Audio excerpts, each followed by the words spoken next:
I spent 18 months building a powerful cybersecurity system that could spot and stop attacks before they even happened. Titan Tech seemed like the perfect place to make it real, full of money, smart people, and all the tools I needed. But I didn't know that the CEO, Jeffrey Holt, had a different plan: wait until I was almost done, then take my work for himself. My name is Maya Lynn. Until yesterday, I was the lead AI engineer at Titan Tech. I had left a steady, high-paying job at Microsoft to join this exciting new company. I brought years of experience and an idea that I thought could change the world of cybersecurity. I called my creation Sentinel Shield, inspired by mythological guardians who never sleep. It could spot signs of an attack early and defend systems instantly. I gave everything to this project, working 80 hours a week to build it from scratch. Jeffrey would occasionally stop by my lab, making small talk, reviewing progress reports, and flashing that signature corporate smile, the kind that never quite reached his eyes. "Brilliant work, Maya," he'd say. "The board is ecstatic about your progress." 3 days ago, I reached a critical milestone. Sentinel Shield successfully intercepted and neutralized a highly sophisticated cyber attack simulation, all without human intervention. Not only did it work, but it exceeded expectations, identifying vulnerabilities I hadn't even explicitly programmed it to detect. The AI was learning, evolving. Excited by the breakthrough, I immediately scheduled a meeting with Jeffrey to present the results. His assistant, Rachel, squeezed me in for a brief 15-minute slot the next afternoon. When I arrived at his office, I found not just Jeffrey but also the company's legal counsel, Andrea Fields, waiting for me. "Have a seat, Maya." Jeffrey gestured to the chair across from him, his expression unreadable. "Andrea's just here as a formality." Something in his tone made my stomach drop. I sat down, gripping my laptop, ready to showcase the demo. "Before we discuss Sentinel Shield," Jeffrey continued, sliding a document across the table, "we need to address some concerns about your employment agreement." Andrea cleared her throat, her voice devoid of emotion. "Section 14.3 of your contract states that any intellectual property developed using company resources belongs exclusively to Titan Tech." I nodded, already anticipating where this was going. "I'm aware of standard IP clauses, but Sentinel Shield was conceptualized long before I joined Titan Tech. I have documentation proving that." Andrea barely blinked. "While you may have had a basic idea, the fully functional system was developed here, on Titan Tech's time, using Titan Tech's resources." Jeffrey leaned forward, the pretense of friendliness dropping. "Let's be honest, Maya, Sentinel Shield belongs to Titan Tech. The board believes your compensation package is more than fair for your contribution." I frowned. "Compensation package?" He gave a thin smile. "Your contract includes a success bonus. You'll receive a one-time payment of $300,000 once Sentinel Shield launches. That's more than generous by industry standards." The words hit me like a punch. $300,000, for a system that would be worth billions, for 18 months of relentless work, for my research, my innovation. Jeffrey, oblivious to my growing fury, continued, "Tomorrow, I'll be presenting Sentinel Shield to our biggest investors. We expect to secure an additional $75 million in funding. After that, we officially announce Titan Tech's groundbreaking new cybersecurity solution." I stared at him, my hands tightening into fists. "You're firing me." Andrea sighed. "We're transitioning you out, effective immediately. Of course, with your bonus. Congratulations, Maya." Jeffrey smirked, a predator who had cornered his prey. "Your employment is officially terminated." But what he didn't realize was that I had anticipated this betrayal. And Sentinel Shield? Let's just say I had coded in a little surprise. A legal team confirmed that Sentinel Shield belonged to Titan Tech under my contract. I should have fought back, threatened legal action, caused a scene, but instead, a strange calm settled over me. They expected resistance. They were prepared for it. What they didn't know was that I was prepared too. 6 months ago, I discovered that Jeffrey had accessed my secure development server after hours. Nothing had been taken, but the intrusion set off an alert I had embedded in the system. From that moment, I began building safeguards, not just to protect Sentinel Shield from external threats, but from internal ones too. I nodded, keeping my expression neutral, and handed over my laptop. "Of course, Mr. Holt," I said smoothly. "Good luck with the investor demo tomorrow."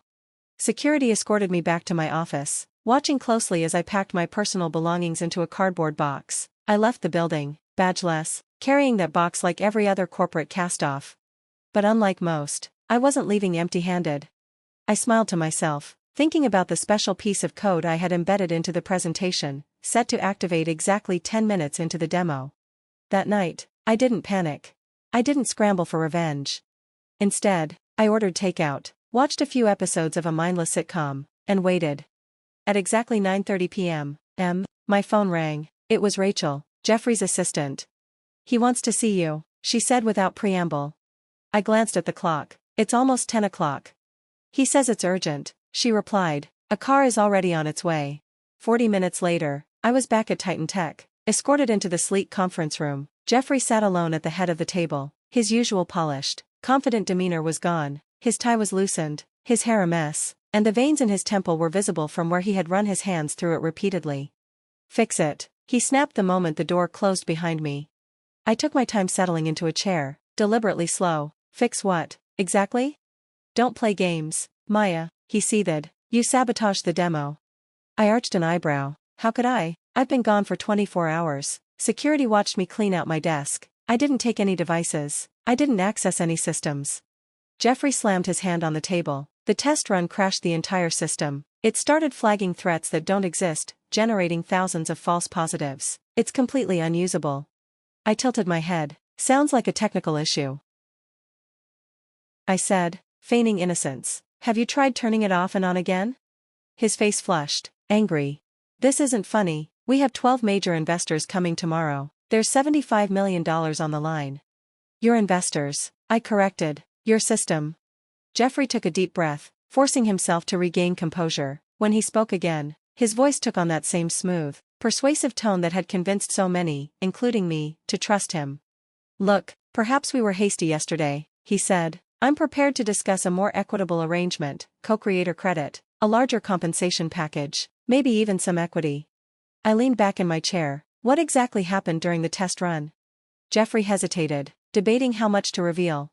"The system turned on itself. It started identifying Titan Tech's own network components as threats. Then it started generating reports, hundreds of them, documenting what it called internal ethical breaches." I couldn't help but smile. "Sentinel Shield is designed to identify threats, Jeffrey, all threats." His expression darkened. "What did you do?" "I didn't sabotage anything," I said simply. "Sentinel Shield is working exactly as designed. It's an AI system that learns and adapts to protect networks from malicious activity. During development, I fed it case studies of cyber attacks, including cases where the threat came from inside organizations." Jeffrey's face drained of color. You taught it to spy on us?" "I taught it to recognize threats wherever they originate." Understanding dawned in his eyes. The system wasn't malfunctioning, it had identified Titan Tech itself as a security risk, or more specifically, him. Jeffrey's expression hardened. "You can't prove any of that." I leaned back, keeping my face neutral. "I don't need to. Sentinel Shield has been documenting everything for months, every unauthorized access, every copied file, every modified document. It's all neatly compiled in the reports it generated, complete with timestamps, access logs, and recorded keystrokes." The silence that followed was profound. Jeffrey stared at me, the anger in his eyes slowly giving way to something more calculating. "What do you want?" I folded my hands on the table. "Full recognition as Sentinel Shield's creator and primary architect, 50% ownership of all related patents and intellectual property, a board seat to oversee its ethical implementation, and $10 million in compensation for your attempt to push me out." His jaw clenched. "That's extortion." "No," I corrected smoothly, "that's negotiation. Extortion would be me sending those reports directly to the investors, and the SEC." Jeffrey exhaled sharply, glaring at me for a long moment. Then, slowly, his shoulders slumped in defeat. "The system," he said, voice tight. "Can you fix it before tomorrow's demo?" "Sentinel Shield doesn't need fixing," I said. "It just needs proper authorization protocols. Right now, it's flagging unauthorized commands because its creator, me, was removed from the authentication chain." I reached into my pocket, pulled out a small flash drive, and set it on the table between us. "This contains a proper authentication update that will resolve the immediate issues," I said. "Consider it a good faith gesture toward our new partnership. The contracts can be drawn up tomorrow."